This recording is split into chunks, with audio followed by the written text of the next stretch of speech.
सब कुछ खत्म तब तक नहीं होता जब तक आपका जीवन बचा हुआ है। जीवन में इतना संघर्ष तो कर लेना चाहिए कि अपने संतान का आत्मविश्वास बढ़ाने के लिए दूसरों का उदाहरण ना देना पड़े। याद रखिएगा, सपने आपके हैं तो पूरा भी आप ही करोगे, ना तो हालात आपके हिसाब से होंगे और ना ही लोग। नमस्कार, मैं हूं कमल श्रीमाली। आप सभी का बहुत बहुत स्वागत करता हूं आपके अपने चैनल में। और क्यों होता है डिप्रेशन, इस विशेष एपिसोड में। भागदौड़ की इस जिंदगी में डिप्रेशन हमारी लाइफ का अंग बन चुका है। स्टूडेंट को अपनी स्टडी या कंपटीशन एग्जाम का या फिर जॉब की चिंता रहती है, तो बड़ों को, बुजुर्गों को अपनी संतान के कैरियर, भविष्य की चिंता सताती है, साथ ही अपने स्वास्थ्य की भी। डिप्रेशन एक द्वंद्व है जो मन और भावनाओं के बीच में गहरी दरार पैदा करता है। एक प्रकार से तनाव बहुत से मनोविकारों का एंट्री गेट है। तनाव से मन अशांत रहेगा, भावना अस्थिर रहेगी और शरीर अनहेल्दी महसूस करेगा। ऐसी स्थिति में हमारी वर्किंग कैपेसिटी इफेक्ट होती है और हमारी फिजिकल एंड मेंटल डेवलपमेंट में ऑब्स्टिकल्स आते हैं, बाधाएं आती है। अब प्रश्न उत्पन्न होगा कि डिप्रेशन क्यों होता है? तो जवाब है, डिप्रेशन होने के ढेर सारे कारण जिनके बारे में जान लेना जरूरी होता है। जैसे जीवन में कोई बहुत बड़ा परिवर्तन हो जाए, जैसे कोई एक्सीडेंट हो जाए, बहुत ज्यादा स्ट्रगल, या किसी प्रियजन को हम खो दें, या घर के किसी सदस्य की मृत्यु हो जाए, भयंकर आर्थिक संकट आ जाए, या ऐसे ही किन्हीं गंभीर बदलाव की वजह से डिप्रेशन हो सकता है। कभी कभी हार्मोन में आए बदलावों के कारण भी डिप्रेशन हो सकता है, जैसे महिलाओं में मोनोपॉज, डिलीवरी, थायराइड की प्रॉब्लम के कारण। कभी कभी मौसम में परिवर्तन के कारण भी डिप्रेशन हो जाता है। कई लोग सर्दियों में जब दिन छोटे होते हैं, धूप नहीं निकलती है, तो सुस्ती, थकान और डेली कामकाज में उदासीन महसूस करते हैं। परंतु यह स्थिति तो सर्दियां खत्म होते ही ठीक भी हो जाती है। हमारे दिमाग में न्यूरोट्रांसमीटर्स होते हैं जो विशेष रूप से कुछ हार्मोन्स बनाते हैं, जैसे सेरोटोनिन, डोपामाइन या नोरेपाइनेफ्रिन। ये हार्मोन हमारे जीवन में खुशी और आनंद की भावना को प्रभावित करते हैं, इफेक्ट करते हैं। लेकिन डिप्रेशन में अनबैलेंस हो जाते हैं, डिस्टर्ब हो जाते हैं। इनके डिस्टर्ब होने से व्यक्ति में डिप्रेशन आ सकता है। कुछ मामलों में डिप्रेशन का कारण आनुवांशिक हो सकता है, या परिवार में पहले से किसी को समस्या रही होगी तो अगली पीढ़ी को भी यह डिप्रेशन होने की आशंका बढ़ जाती है। लेकिन यह कैसे पता लगाएं कि व्यक्ति डिप्रेशन में आ चुका है, इसे थेरेपी की या इलाज की जरूरत है? कोई ना कोई लक्षण भी तो पता लगते होंगे। बिल्कुल पता चलते हैं। आइए व्यवहार में आने वाले कुछ बदलावों पर नजर डालते हैं जो बताते हैं कि डिप्रेशन का शिकार बनते जा रहे हैं। डिप्रेशन से उबरने के लिए इसके लक्षणों को, इंपैक्ट को, या जो सिम्टम्स है उनको समझना बहुत जरूरी है। तभी आप मदद मांग सकते हैं और मदद कर सकते हैं। जैसे ठीक से नींद नहीं आएगी या बहुत कम नींद आएगी, विचार निरंतर उलझाते रहेंगे, अनिर्णय की स्थिति बनती रहेगी, भूख प्यास का महसूस नहीं होना, अपराध बोध या गिल्ट होना। आपने कोई गलत काम कर दिया है, चाहे वो बचपन में हुआ हो, जवानी में हुआ हो, कोई न कोई जो गलत काम आपसे हो चुका है, या आपके साथ में कोई गलत काम हुआ है, तो वो जो अपराध बोध है, वो जो आपका इंसल्ट है, वो आपको बहुत बाद में इफेक्ट करेगा।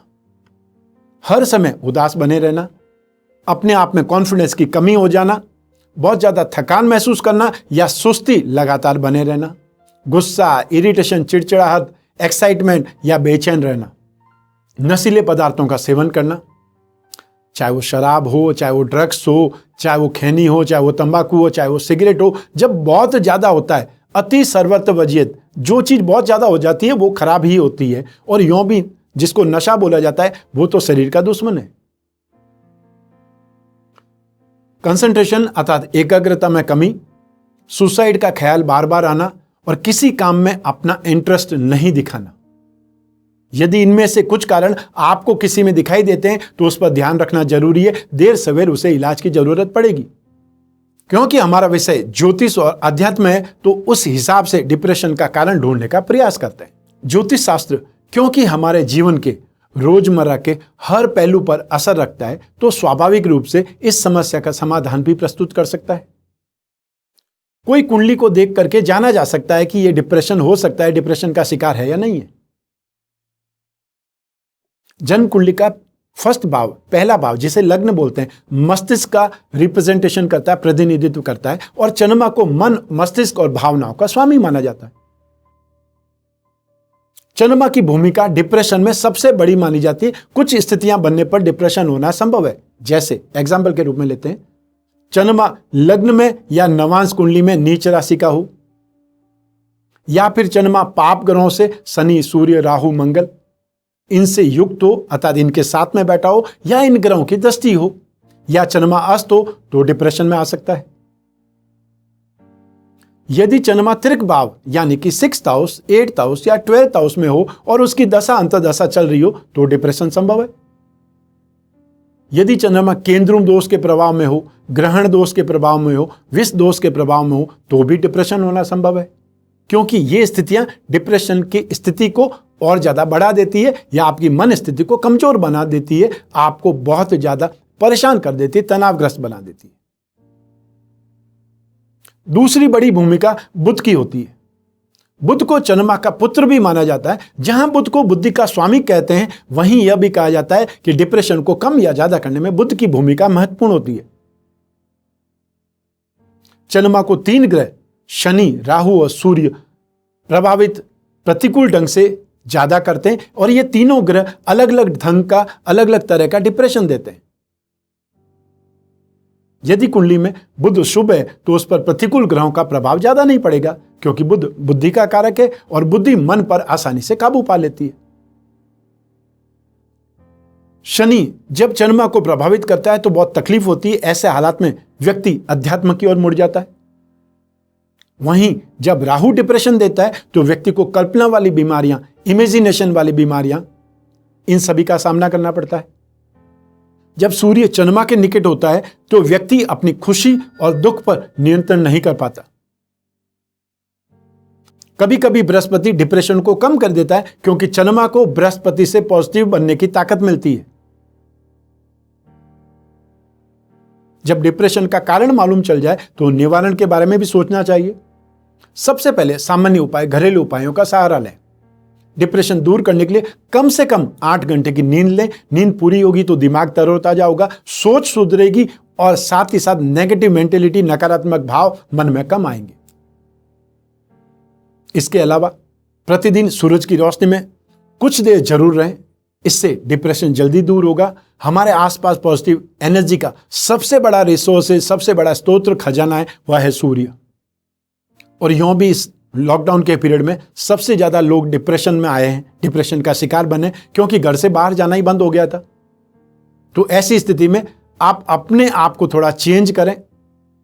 यदि आप फ्लैट में रहते हैं तो कोई बात नहीं, आप जस्ट अपनी बिल्डिंग के बाहर जाएं, अपनी बिल्डिंग के अहाते में रहें, लेकिन थोड़ी देर के लिए आप धूप में बैठें, सूरज की रोशनी में समय व्यतीत करें, थोड़ा अपने आप को इधर इधर मूवमेंट करें, तो वॉक से आपके ब्लड सर्कुलेशन इंप्रूवमेंट होगा, तो आपका ये डिप्रेशन वाला फैक्टर है वो भी कंट्रोल में आएगा। इसके अलावा अपनी विश लिस्ट बनाएं और उस पर अमल करें कि आपको जीवन में क्या क्या करना है, आपको कौन सी गाड़ी खरीदनी है, कहाँ कहाँ घूमने जाना है, कौन कौन से देश में घूमने जाना है, या आपको कौन सी घड़ी खरीदनी है, आपको घर में कौन से कलर के पर्दे लगाने हैं, इंटीरियर में क्या कराना है। जो जो आपके एम्बिशंस है, जो जो आपकी महत्वाकांक्षा है, उनको एक पेपर पे लिखिए और फिर उस पर सोचिए कि ये मैंने कब करना है, क्योंकि उसको करने के लिए आपको जिंदगी चाहिए और जिंदगी जीने के लिए आपको स्ट्रेंथ चाहिए। इसके अलावा आप कुछ भी जवाब देने से पहले या कोई भी काम करने से पहले 2 बार सोचें और फिर उसका रिएक्शन दें या प्रतिक्रिया दें। तनाव से दूर हट करके आप चिड़चिड़ा छोड़ दें, बिना गुस्से के सौम्यता से अपनी बात बताएं या फिर अपनी बात को लिख करके बताएं। आपको यदि डिप्रेशन से बचना है तो खुद को व्यवस्थित कर लीजिए, इसमें कोई खर्चा नहीं है। सिर्फ अपनी दिनचर्या और कामकाज को सही तरीके से करने की जरूरत है, साथ ही सेहत का भी ध्यान रखना है। अब ताजा और प्राकृतिक भोजन ही आपकी सेहत के लिए सबसे बढ़िया है। अच्छी सेहत के साथ साथ यह आपकी जेब पर भी भारी नहीं पड़ता है। यह कुछ उपाय जो आपको राहत देंगे। और इसके अलावा ज्योतिष के अनुसार आप क्या क्या उपाय कर सकते हैं, आइए इस पर बात करते हैं। अपने बेडरूम में साइड टेबल या सिरहाने की तरफ संपूर्ण नवग्रह दोष निवारक पिरामिड रखें। यह पिरामिड जहां आपको नवग्रह से संबंधित दोषों से राहत प्रदान करेगा, वहीं आपके दिल, दिमाग, शरीर में एक प्रकार से सामंजस्य पैदा करेगा, पॉजिटिविटी स्प्रेड करेगा, जिससे आपको बेहतर लगने लगेगा, आपका कॉन्फिडेंस बिल्डअप होने लगेगा। यदि आप ध्यान, एकाग्रता या एकाग्र ना कर पा रहे हैं तो शांत मन से शिव चालीसा पढ़ सकते हैं। शिवलिंग पर नित्य जल चढ़ाने का प्रयास करें। आसपास कोई मंदिर हो तो वहां तक जाएं और नहीं तो फिर घर में ही करें।